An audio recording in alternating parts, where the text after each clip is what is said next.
Hello everyone. So I'm Niveda. I'm the CEO and founder of TrashCon. And I think the discussions that Ms. Sanchita and Sir have brought up, we will be integrating all of that and showing you what we did.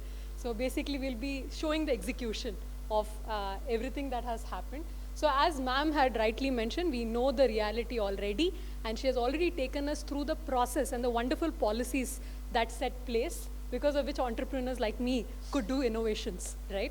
So if you see what we do was, because as ma'am mentioned, if you don't segregate, you can't recycle. If you don't recycle, it ends up going to the landfills and getting burnt. So although there are wonderful policies that ensure that everybody has to segregate, there is a large quantity of waste that is getting leaked into the oceans, into the rivers, into the drains, into the landfills, right? So countries like Europe, UAE, US have these massive material recovery facilities that ensure that all these leakages are controlled and recovery of as much materials as possible so that it can be recycled. But India lacked that. And we wanted to create, and if you try and bring those technologies to India, it will be costing us hundreds of crores. So we built a patented technology that can take this trash, which is on the black spots, which is on the streets, which is going to the landfills, and automatically recover various fractions from it. What we do after we recover the fractions, we will come to that. So what we do is, what you see here is a 100-ton per day material recovery facility, completely automated, that takes input that looks like this, right? So it is absolutely from the streets in Bangalore. We have 3 massive facilities like this in Bangalore itself, and of course we have 30 plus such facilities across India and 3 other countries. But what it essentially does is takes that waste and automatically, with just 4 to 5 unskilled labor, with a per ton cost of not more than €1, that's just 100 rupees, we are able to recover the degradable waste, the plastic waste, the inerts, and of course metals. That's a very small portion, because see, in the landfills we hardly get any value, because most of the value is already picked up by the waste pickers. So what you get in the landfill or in the dump site or on your streets is something that even the waste picker does not want, right? So that is what we were recovering value from. Now, we did this, right? And we were happy because the degradable waste could be sent to biogas, right? Could be converted to fuel, could be converted to energy. The inerts, of course, has to go through the process, through the policy. We were left with plastics. And we were very happy. People will stand in a line and pick out plastics, right? You have PET bottles, you have shampoo bottles, Raddiwala will come and take it from you. So we were also very happy, and we spent almost 3 years working in the landfills like waste pickers to crack this technology, right? So when we did that, this is what we realized. We ended up creating a lot of such plants, and of course most of our plants are inaugurated by the who's who. This is Bangalore plant inaugurated by D.K. Shivkumar, Deputy Chief Minister. We have 3 such plants inaugurated by the Chief Minister. Now comes, ma'am, something that you will feel very happy, your dream come true maybe, Calcutta plant, where we have set up not only this material recovery facility, which takes waste from the streets, but we are doing something else, which I'll come to. This is a model where the government does not have to continue burning taxpayers' money. It's a one-time cost, and that's it. The entire model is sustainable on its own, which is a model globally people have not been able to realize, including, I mean, we have been to many countries, they have invited us, we have visited, and no one has cracked this. I'll come more closely to this. These are many of our facilities. We are as far as Assam, Uttarakhand, Gujarat. We have touched all corners of India.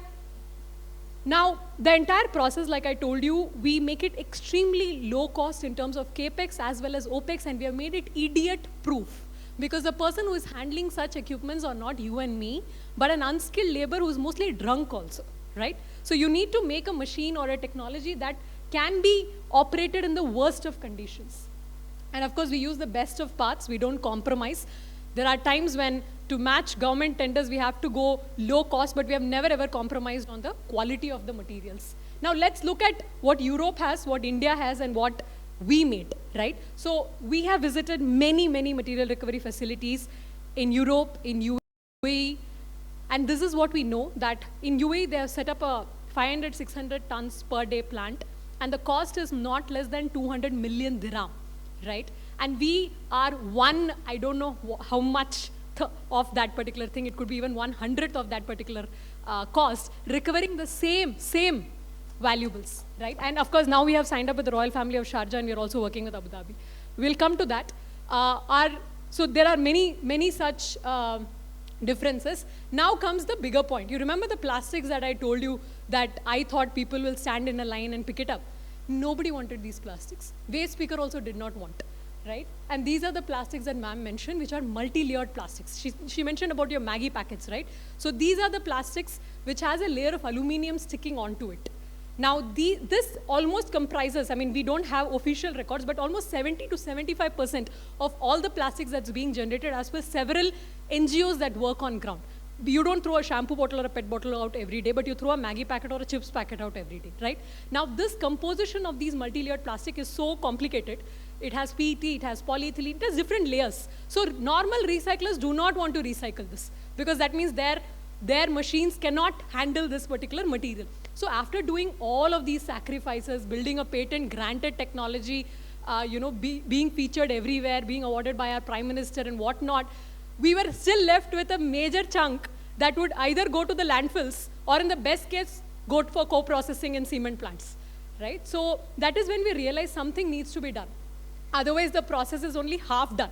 You're not fully solved the problem. And hence, we built yet another technology, again, a patent-granted technology, wherein we convert that building material, imagine your Maggie packets in your mind first, and then look at this. We convert it into plywood and timber alternatives, right? These are, and I'll show you what happens. And we use it extensively in construction. Some of our customers include Shapoorji Pallonji, L&T, Brigade, some of the largest names, not just in India, but we already have these plants in South Africa and now coming up in UAE as well, because every country has the same problem. So this is an application, sir, Anil sir, you would know this, shuttering as an application where these boards are used for, instead of plywood. Now, in India, to be very frank, apart from the people in this particular hall, nobody really cares about sustainability. So even if I go and say I'm solving this bigger problem, they don't really care. So what we do is we give it at the same cost or lower cost than plywood, but give them 5 times more usage. 5 times more usage, right? So that is what we have been able to do. These are many of our sites. Thousands of boards are being used across India. Tens of thousands of boards are being used across India. I just want you all to also absorb the fact that these are all your chips packet, biscuit wrappers, and aluminum, which is being used to make your buildings. Now, we have done several large projects with Himalaya is currently using most of their cupboards, their office furniture with this material. This is Unilever. There are hundreds of these benches across Mumbai and Aurangabad. If you see this, these are several interior applications for your cladding. You see all these cladding and the entire area, right? All of this is made with that material. And it doesn't look like it's something made out of chips packets or biscuit wrappers. These are many of the products that we use.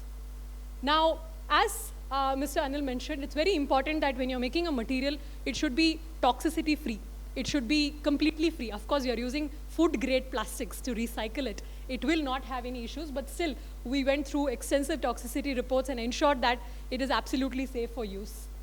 We are a company which is now currently valued at almost 300 crores. We have presence in 3 countries, as I mentioned, and we have some of the largest investors globally, including the founding partner of CVC, which is basically the owners of Gujarat Titans, and DLF, and several such investors supporting us. We also work with several governments across India and several corporates as well.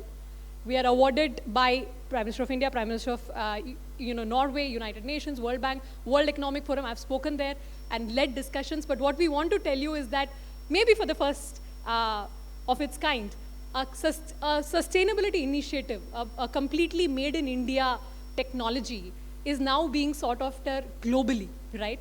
And now we are very happy to share that, of course, there are several such things, and this is World Economic Forum's discussion, Spain, and we are covered in 150 plus media publications globally. But what I want to leave you with is, it has been a Herculean task to get till here, with absolutely putting blood, sweat, and toil, literally, working in the landfills. We are a team of 150 plus engineers and management professionals, but we need a lot of support. I think thanks to ma'am and her policies, a lot of such entrepreneurs are able to come forward and do something. This was not imaginable 10 years ago. But we need a lot more, right? Because today when I go to the builder, like an L&T, and tell them, so this is a material that's give you 5 times more usage, he still has risk he's still risk averse, right? And what can we do as a policy to support it?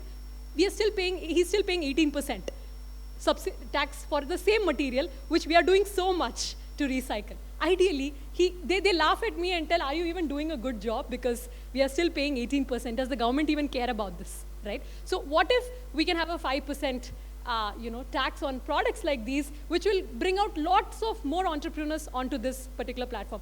I am personally very hopeful that if 10 such plants are in every state, not even every state, even if they're in 20 states, we can solve all of India's problem. All of India's problem, and we're not even kidding, that's all it takes. And government does not need to continue burning money. It'll be a one-time cost and it'll be sustainable, which we have already proven in multiple states. So now we cannot do this alone. We need support of people like ma'am, and sir, we need your support as well, because we are getting into construction in a very big way. So we can all work together and possibly make it happen. Now, why are we doing all this? I would want to leave you with, we have a vision of diverting 1/4 of India's waste by 2027. Now, if everything was under our control, we can do this. I mean, if all the policies and everything was an open space, we can really do it, because you can manufacture machines, put it up, do it.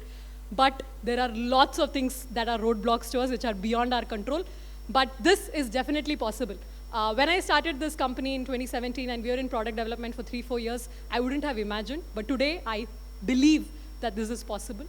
But why am I doing all this? Why did we start this company? Why did we slog so much and continue to, counter all these roadblocks? Is that we had a vision, and we still continue to have it, thankfully, which is 20 years down the lane, when I tell a story to my daughter saying, "Beta, once upon a time, there was trash."